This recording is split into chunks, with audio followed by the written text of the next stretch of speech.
Come, let us explore the weird connection between change and letting go.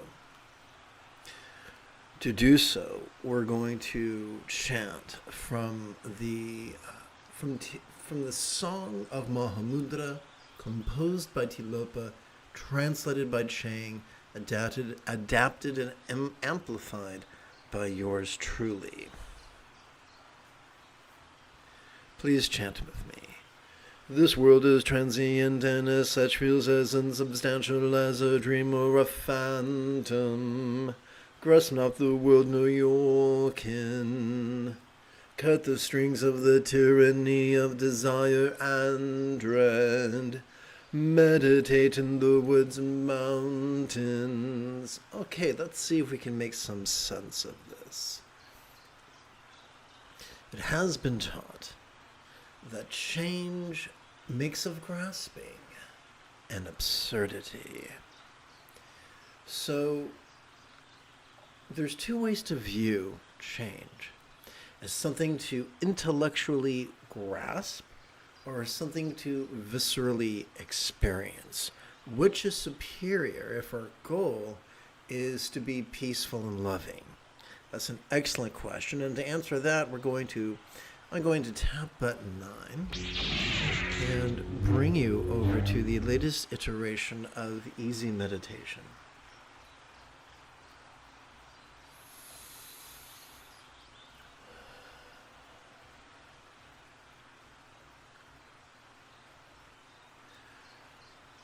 When we actively strive to focus or concentrate and actively strive to analyze or contemplate, we are forced to rely on the discrete neural pathways found in regions such as the medial prefrontal cortex or dorsolateral prefrontal cortex. Prefrontal cortex is very cool, but it's not robust. And when it is overused, when it is fatigued, it triggers our amygdala, which is the seat of anxiety and aggression. I think we can all agree that anxiety is the opposite of peace, and being aggressive is the opposite of being loving. So how ironic is it that in the name of spirituality, once indulging focus and analysis, we dig ourselves deeper into the pit of anxiety and aggression. But fortunately, neither the prefrontal cortex nor the amygdala constitute the entirety of our central nervous system. Let's look at the two facets, the two poles, if you will, of our autonomic nervous system, the sympathetic nervous system and the parasympathetic nervous system. Every time we inhale, whether we know it or not, we automatically access the sympathetic nervous system ensconced within the middle third of our spinal cord. This bad boy has evolved to help us to notice in a very special way, to help us to notice vulnerably, passively, viscerally, randomly, and fleetingly. But notice what? To notice mind's antics of perception. Well, what do we perceive? We perceive sights, sounds, sensations, flavors, scents, and the like. We also notice emotions, intentions, thoughts, memories, and imaginings. Now, I just did a whole lot of talking. Is there a hack? Is there an easy way to do this? Yes. Yes, there is.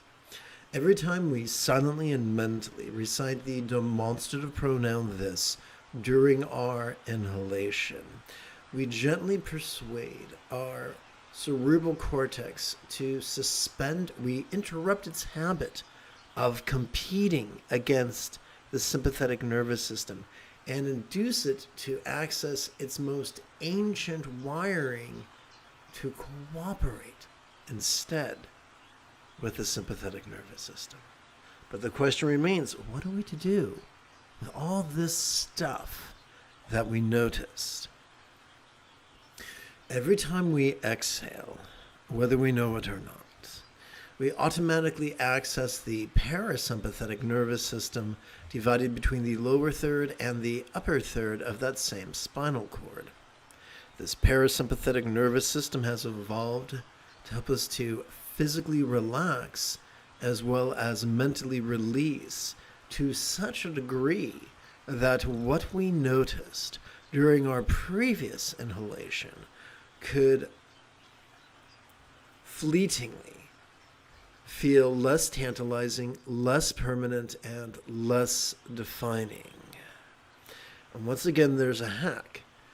Every time we silently and mentally recite the one-syllable verb ease during our exhalation, we interrupt the habit of our cerebral cortex competing with our parasympathetic nervous system, and is to help it to access a more ancient neural pathway responsible for cooperating with our parasympathetic nervous system.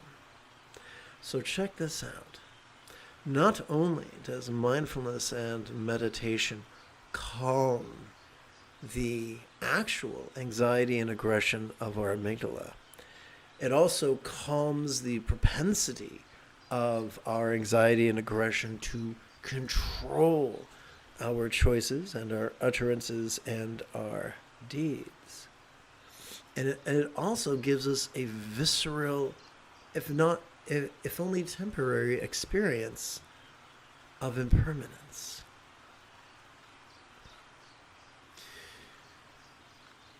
It has been said that enlightenment is nothing more than coming to master the Buddha's Eightfold Path, the same way that every child comes to master using the toilet, brushing their teeth, tying their shoes, and riding a bike, typically before they even enter first grade.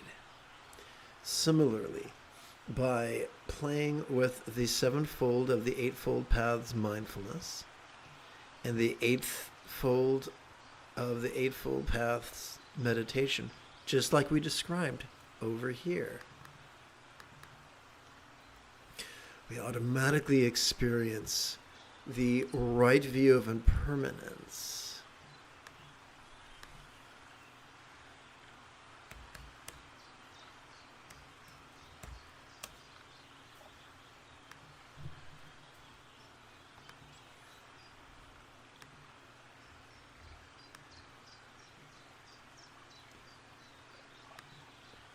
That supports our release automatically, effortlessly. And not to mention the fact that we also experience, we'll come back to that later on. So I opened this with a quote from a passage that inferred that change makes of grasping an absurdity. How can we grasp something which is not permanent? Think of it this way. No adult is blind to the fact that with the observation of the changing of the seasons, we notice the impermanence of a year. The observation of the waxing and the waning of the moon, we cannot but perceive the impermanence of a month. By watching the rising and then the setting of a sun, we cannot help but notice the impermanence of a day. And right now, we can gingerly place the tips of our fingers upon our upper chest. As we inhale, we can feel it swell. As we exhale, we can feel it sink. And thus viscerally experience the impermanence of a moment. Perhaps this is why it is written, ever-changing one and all, there is nothing permanent to grasp. This is not something to be believed. Remember, belief is a form of rigidity that just multiplies our anxiety and aggression. But it is something that can be experienced viscerally, simply by cooperating with each inhalation and each exhalation while silently and playing with monosyllabic words.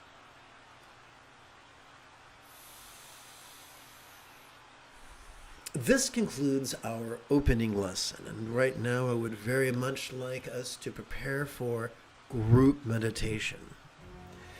It is Ahsoka Tano Thursday morning.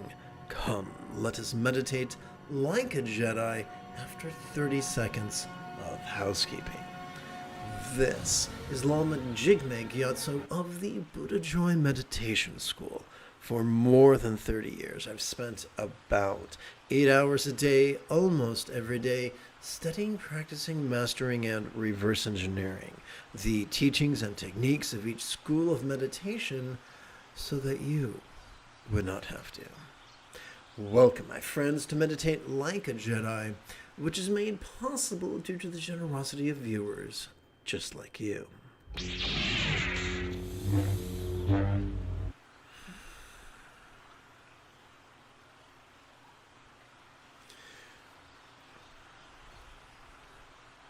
Please chant with me. Whatever comes, may all beings let it come. Whatever stays, may all beings let it stay. Whatever goes, may all beings let it go.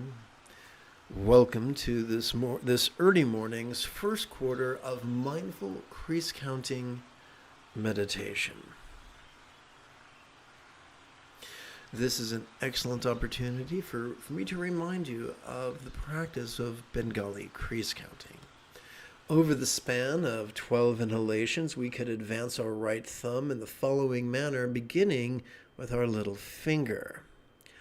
1, 2, 3, 4, 5, 6, 7, 8, 9, 10, 11, 12. Multiply these 12 inhalations by 8 sets, and you've got 96 inhalations. We could keep track of those 8 sets on our left hand. 1, 2, 3, 4, 5, 6, 7, 8 sets of 12 inhalations each. But how are we going to keep track of this, our first quarter? Simple. We're going to rest the great knuckle at the base of our right little finger, upon the tip of our left little finger, palms up in our lap.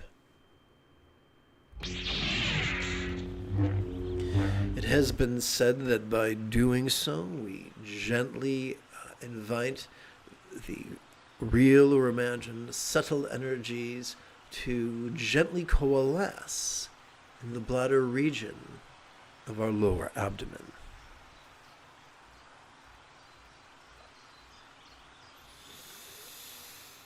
What is the essence of mindfulness?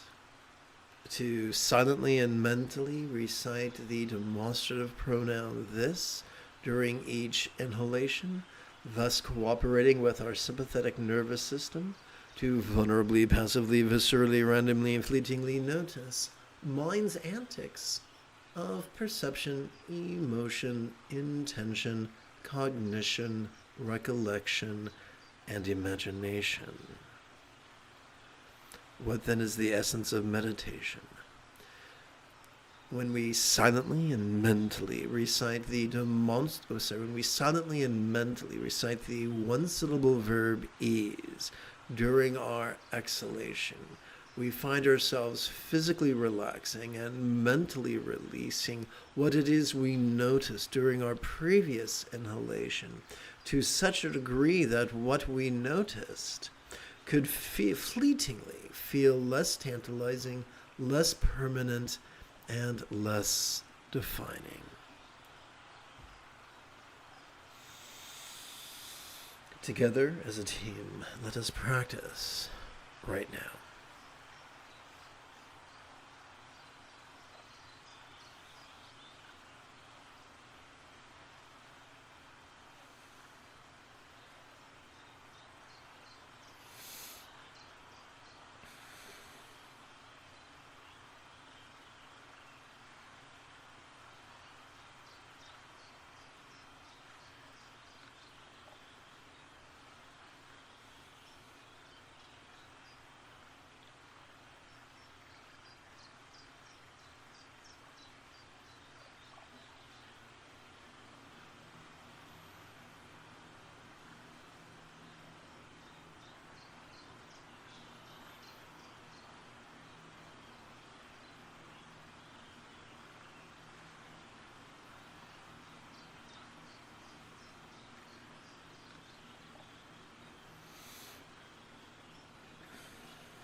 Please chant with me.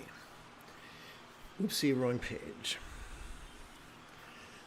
If without effort you remain loosely in the natural state, soon Mahamudras awareness and release you can. So master practice spontaneously, habitually, easily, and effectively, as well as walk in the effortless effort of love-centered spontaneity known as non-attainment.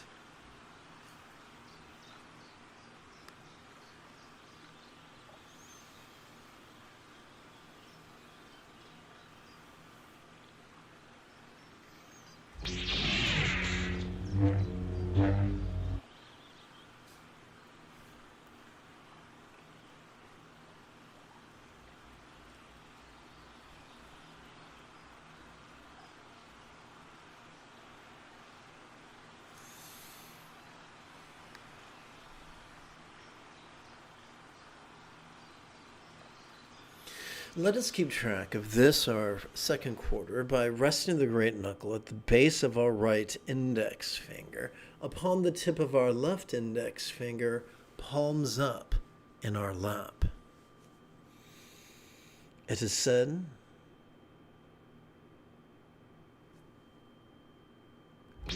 that by doing so, one's real or imagined subtle energies could coalesce at the crown area of one's head.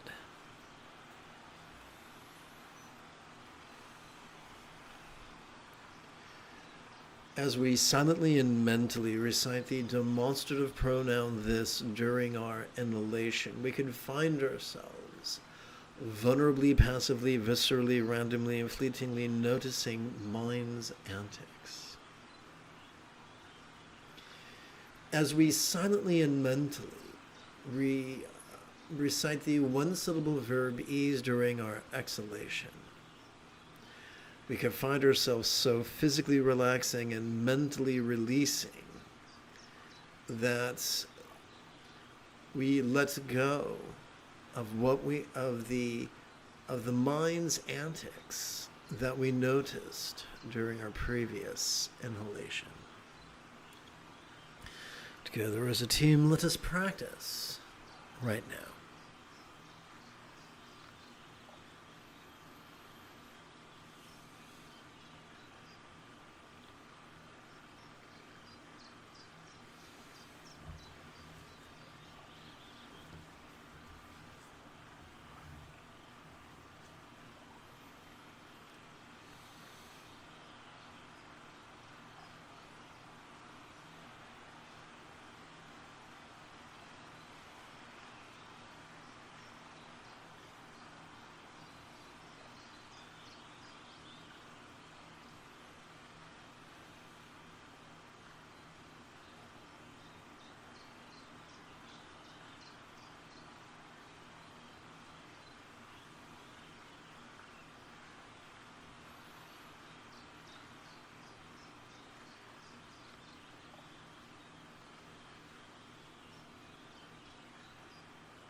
Please chant with me.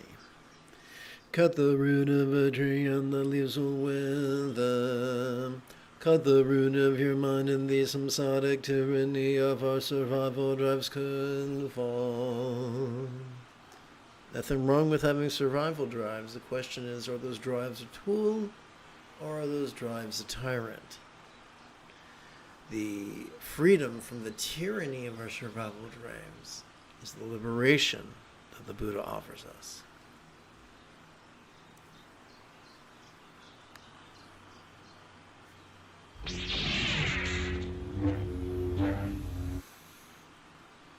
In an effort to keep track of this, our third quarter of early morning crease counting meditation, we could keep track of the third quarter by resting the great knuckle at the base of our right ring finger upon the tip of our left ring finger, palms up in our lap.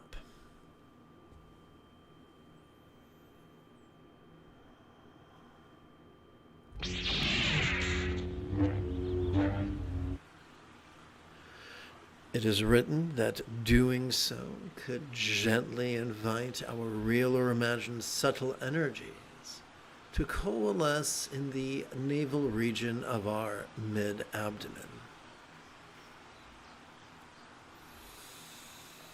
What is the essence of mindfulness?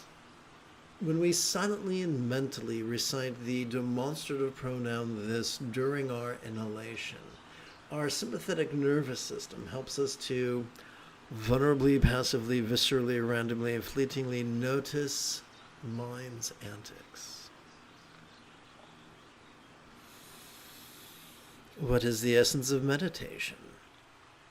When we silently and mentally recite the one-syllable verb ease during our exhalation, our parasympathetic nervous system helps us to so physically relax and mentally release that we cannot help but let go of the mind's antics that we noticed during our previous inhalation.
Please chant with me. The light of any lamp dispels in a moment the darkness of long aeons. The strong light of the mind's vulnerable, passive, visceral, random, and fleeting awareness. In but a flash could burn the veil of ignorance.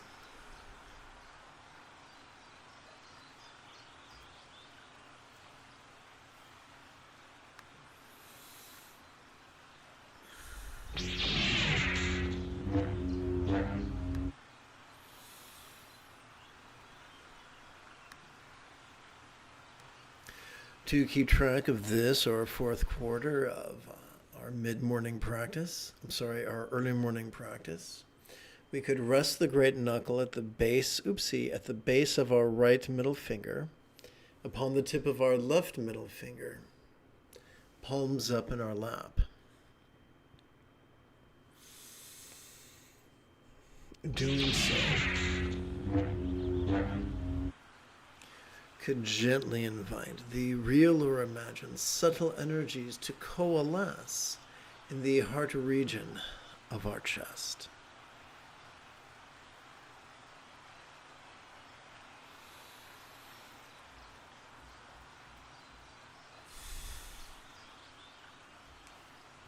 What is the key to mindfulness? When we silently and mentally recite the demonstrative pronoun this during our inhalation, our sympathetic nervous system is wired to help us to vulnerably, passively, viscerally, randomly, fleetingly notice mind's antics. What is the essence of meditation? When we silently and mentally recite the one-syllable verb ease during our exhalation, our parasympathetic nervous system is wired to help us to so physically relax and mentally release that we let go of the mind's antics that we noticed during our previous inhalation.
You have taken your first step into a much larger world. If you feel that I have earned it, you could give this live stream a thumbs up. You could even help support this channel. In approximately 11 hours, I would very much like to return to lead today's evening meditation class and group practice. And if you are as geeky as me, may the Force be with you always.